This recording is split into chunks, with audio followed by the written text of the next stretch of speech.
So before we get started with the video, I just want to quickly apologize for the wet spots that are on my shirt. I was really thirsty and decided before I started filming, I would take a drink of my water, and like a dumbass, it just fell out of my mouth and onto my shirt. So today, you're gonna be seeing a little bit of spots in the beginning of the video. I don't know if they'll get dry by the time we finish the video, but I guess we could watch the progress as we're going into the video. What is up, you guys? My name is Dennis Garcia, and thank you so much for joining me for this week's video. How the fuck are you guys doing? I'm doing fantastic. As you guys can see, I shaved my face a few days ago. What do you guys think? I think it looks really good. I was never a big fan of like myself having a clean shaven face. The older that I get, the more that I appreciate how young I look when I shave my face. So what do you guys think? The scruff is coming back in. It's been a few days now and I can see a little bit of scruff here and there, so like I'm really liking it. Also, the hat is back again for another video because I'm trying to let my hair grow. I've been trying to let my hair grow since the summer, and it's getting pretty long. I am trying to get a man bun, I know, so 2016, but I haven't had a man bun ever, and I've always wanted to try to grow my hair out, but I've never actually like been able to commit to it. So that's what we're gonna do this year, next year. Since I'm not really feeling my hair today, we're gonna put on my hat because it makes me feel cute and it makes me feel like I have my shit together, even though I don't, but nobody else needs to know that besides us. So for today's video, I wanted to talk to you guys about something that happened to me back in August that was probably the most embarrassing situation that has ever happened to me in my entire life. And I didn't want to necessarily talk about this because I talked about it in depth in my Instagram before. Let me start at the beginning. Let me start further from the beginning than I really need to. So this all kind of started when I was 25. I was going through a serious mental breakdown. It's what I like to call my quarter life crisis, which I'm making. Okay, let me tell you guys, I'm doing a secret project that is going to be coming out on my channel, hopefully within the next month or two. And it's going to go further into detail about this, but I'm just going to touch the basis so you guys can understand where I'm coming from and where my headspace was and all that good stuff. So I was 25, going through my whole quarter life crisis, had just broken up with an ex, was feeling very lost and feeling like I didn't really know where I belong in the world. So over the course of the last 2 years, I have been going back and forth between Phoenix and Cali, just not really knowing where I fit in. This was my like third or fourth time moving to California, and this was around May of 2018. I talked to my cousin. She was like, yeah, come over here. We'll get you a job here. It'll be amazing. I got a job with her. I started to do my job, train, do all that stuff. And as you guys know, I have a stutter. It's not something that I hide. It's not something that I tell people about. It sort of just comes up, and when it happens, I tell people, hey, I have a stutter. It isn't a disability. It's not something that has been diagnosed by like a doctor as being a disability and having a cause for me to like tell this to my employers, because it doesn't really stop me from doing my job.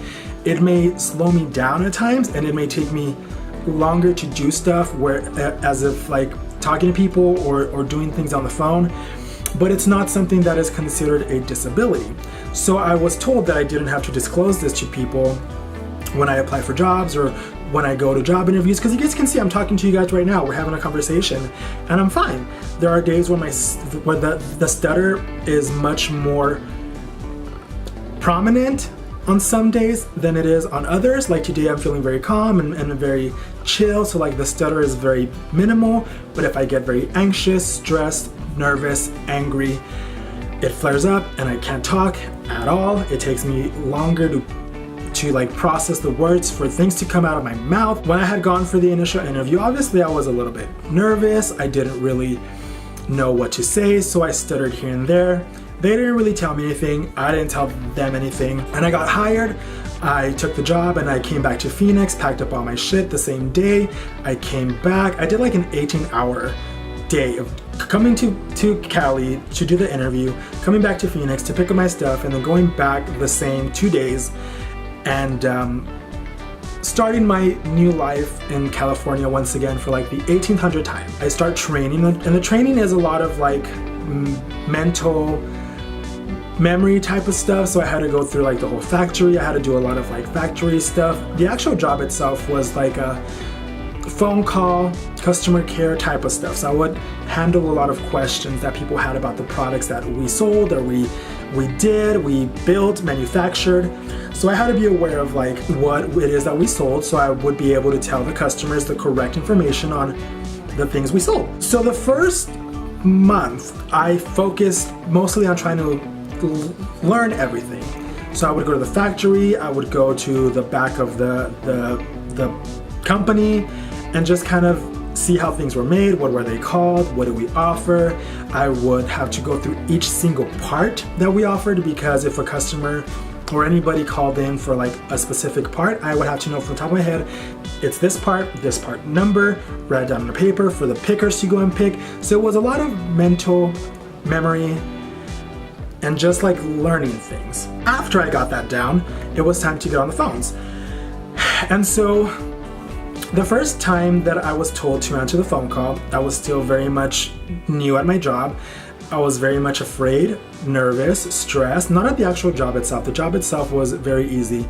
I get so self-conscious and I get so like into my head whenever there's people around me who I have to talk on the phone with. If I'm with a friend, or if I'm with like a cousin or somebody that I've known for years and somebody calls me, I have to like step away and go as far away as I can from them in order for me to be able to talk on the phone comfortably. Because if I'm talking to somebody on the phone and like I have like my brother or like a friend or somebody next to me, like my brain just freezes up and I start stuttering up a storm, and it's not something that I really like to do in person because it's embarrassing.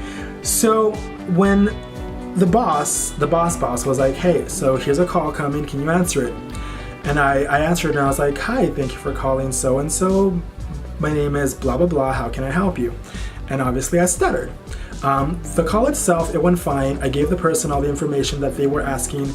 And when I got off the phone call, my boss pulled me aside and she was like, do you not know your name? Like, why did you hesitate? And I was like, hey, I'm just nervous. I will try again.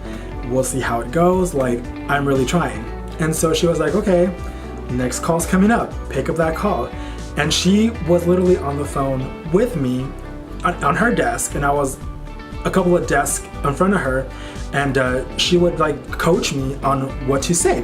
And she would be like, okay, when you answer the phone, say, hello, thank you for calling blank, blank, my name is blank, how can I help you? And of course, when she's like on the phone with me, talking to me, I'm like, I know she's there. I know she's like listening. I know that everybody in that office is listening to how I'm talking. There was 1, 2, 3, 4, there was like at least 9 people in that office, and to have this little tiny office, and to have all of them hear me being coached by my supervisor, who I already know. I know what I'm supposed to say. I know what I'm supposed to tell the customers, but like it's the fact of me trying to like get it out is what is the hardest. She's telling me what to say and I'm trying to say it, and obviously I'm not doing it. I'm stuttering up a storm. And so I stress out. I'm like, I can't do this. I can't. So I like go take a break. By this time it's already like my time to go.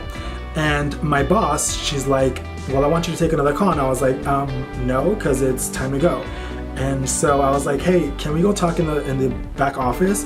And so she pulls me aside to the back office, and I like sit her down and I'm like, hey, obviously you know what is going on here. You know that I have a stutter. I haven't really told you guys. I didn't think I would have to disclose this, but like I said, it's not a disability. It's just, it takes me a little bit longer for me to communicate with people sometimes, and as long as you have the patience for me, I know that I can do great at this job. And then from then on, that supervisor was the biggest bitch. From the moment that I got there, her attitude towards everybody was just like entitlement. You would have to say everything the same, perfect. Like my cousin, she doesn't have any issues with like, you know, what I have to deal with. And so when she answers the phone, she would be like, hi, my name is so-and-so. And then like in another call, she'd be like, hello, my name is so-and-so. And another call, she'd be like, good afternoon, my name is so-and-so. And the supervisor would tell my cousin, hey, so I need you to pick one phrase and I need you to stick with that phrase. So she couldn't say, hey, hello, hi, good morning, good afternoon, good evening. She had to stick to one. She had to say hi or hello in every single call. Doesn't matter if it was the morning, afternoon, the night. She had to start her conversation with one phrase that this supervisor wanted her to stick with. And so me, whenever I get like nervous or afraid, if I change up the way that I talk on the phone, it helps me to relax. So one time I'll say, hey, thank you for calling. Another time I'll say hello. Another time I'll say hi. But my supervisor did not like that. She was like, I need you to stick to one, and I need you to stick to that one phrase. And this so that was that. And so we were in the little office talking, and I was telling her my whole thing. And she was like, well, don't you think it would have been smart of you to like disclose this to us and to tell us so that we could have made an informed decision on whether to hire you or not? Basically telling me that if I had told her this, maybe they wouldn't have hired me, or they would have done something to accommodate me for my disability. And she kept calling it a disability. I don't call it a disability because it's not a disability. It doesn't stop me from doing things. It just takes me a little bit longer to do them. It doesn't, how to explain this? It's, for me, a disability is like, you cannot do this thing. If I have one arm, that's considered a disability because I can't pick up boxes. So that is something that I cannot do. You know, if I don't have a leg, or I have diabetes or cancer, there are certain things that I cannot do, and that is my disability. My stutter doesn't stop me from doing anything. I'm able to do everything that I can with my stutter. It just takes me a little bit longer for me to say things and for me to come out with things. And she just kept calling it a disability. And I was just getting so frustrated because I was trying to explain to her, and she kept just bringing out the fact that, why didn't you disclose this to us? Why didn't you tell us? You hid this from us. And then she was like, well, if you didn't think you could do the job, why did you take the job? We told you from the get-go how hard the job was, what we expected of everybody here, and you accepted. And I said, yeah, because I can do the job. I am able to do the job. It just takes me a little bit longer to do the job, but I'm able to do every single thing that you're asking of me, and I have showed you guys that I've been able to do everything up until this little situation that happened. She like kept saying like, oh, so like, what about your previous employers? Did they have an issue with it? And I'm like, no, none. In the 10 years that I've been in the service customer care industry, had jobs, did all that, not one employer has ever pulled me aside and said, hey, your stutter is an issue and we have to let you go. And so this was the first time that I've ever encountered such ignorance and such bigotry, to the point where like I was fuming mad. This is the most pissed that I had ever been in my entire life. And to sit in that chair, like, my chest was puffed up, my arms were crossed. I was like trying so hard not to like yell at this bitch. And so we're like sitting there talking for like half an hour, going back and forth, not getting anywhere. So I told her, I was like, you know what? This isn't going anywhere. This conversation is like a circle, it's never ending. So I'm gonna go. Thank you so much for the opportunity. I appreciate it. I thank you for you hiring me and letting me have a job here, but I quit. And so she was like, nobody's telling you to quit. Nobody's firing you. Like, I just don't know why you're acting like this. And I was like, okay, bitch. And in my head, I was like, yeah, when you're like treating me like I'm a fucking dumbass, and you're treating me like I'm retarded, or like I'm like mentally disabled, or like mentally ill, you really think that that's not gonna affect the way that I feel or how I react to things? Like, yeah, it's gonna like make me not wanna come back to work. So at this point, my cousin had been off for like an hour. So I called my cousin, literally crying, sobbing on the phone.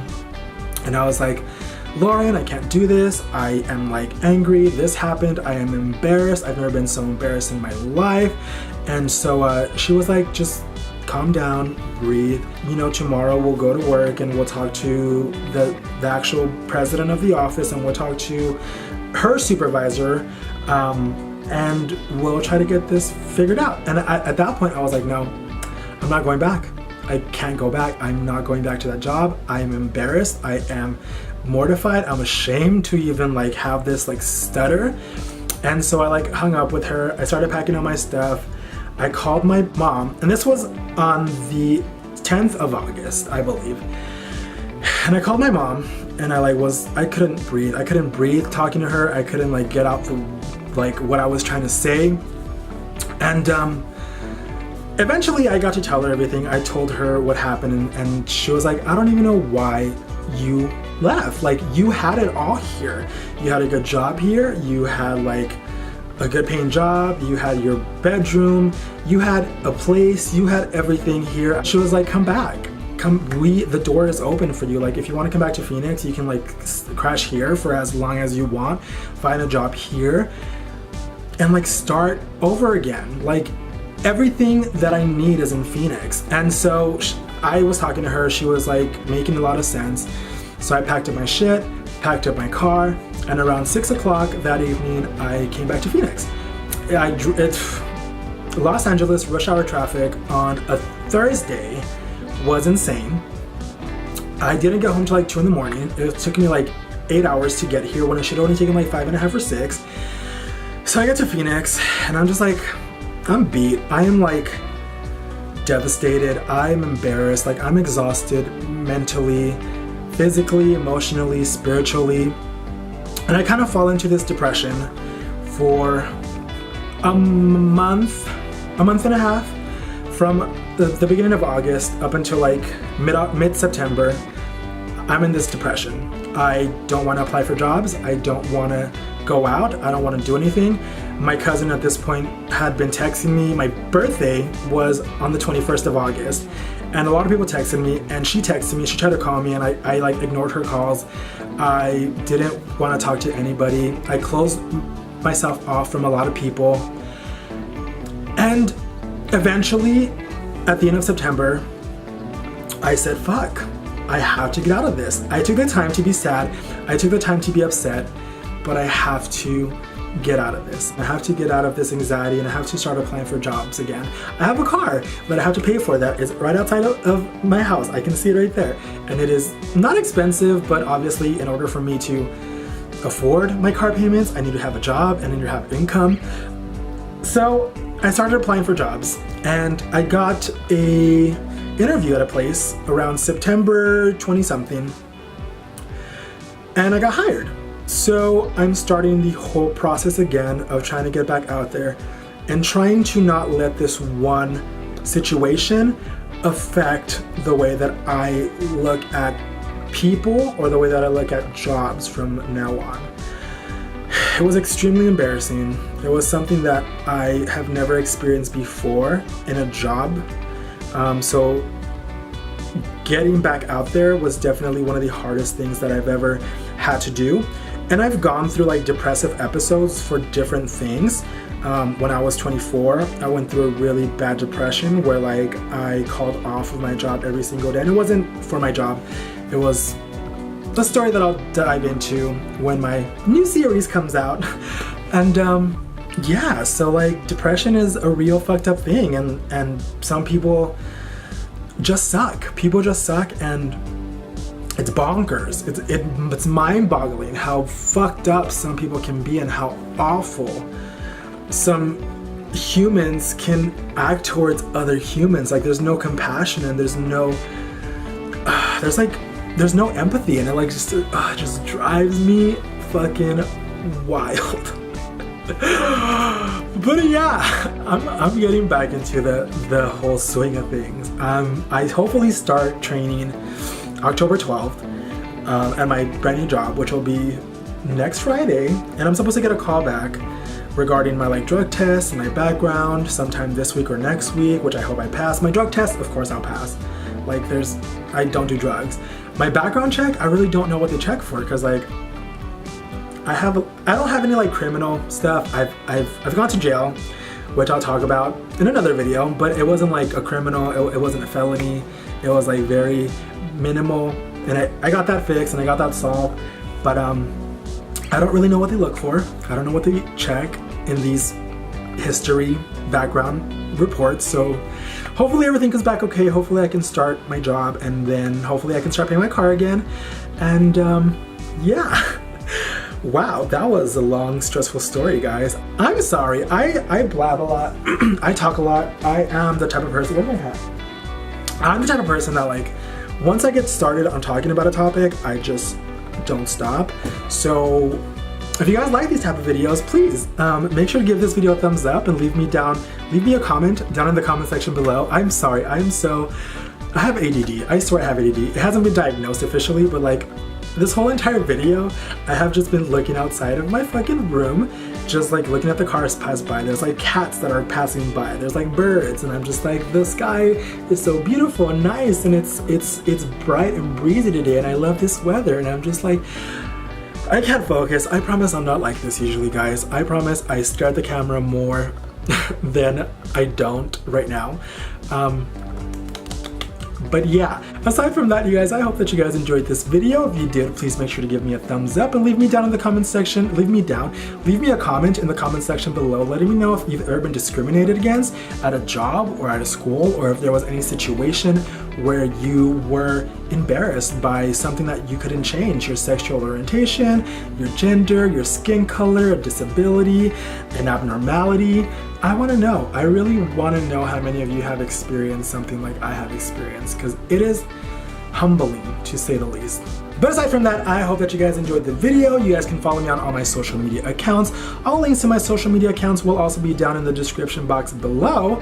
And aside from that, I hope that you guys are having a good week and a good month and a good year and a good... No, I said that wrong. I hope that you guys are having a good day and a good week and a good month and a good year and a good life. And I will see you guys on the next one.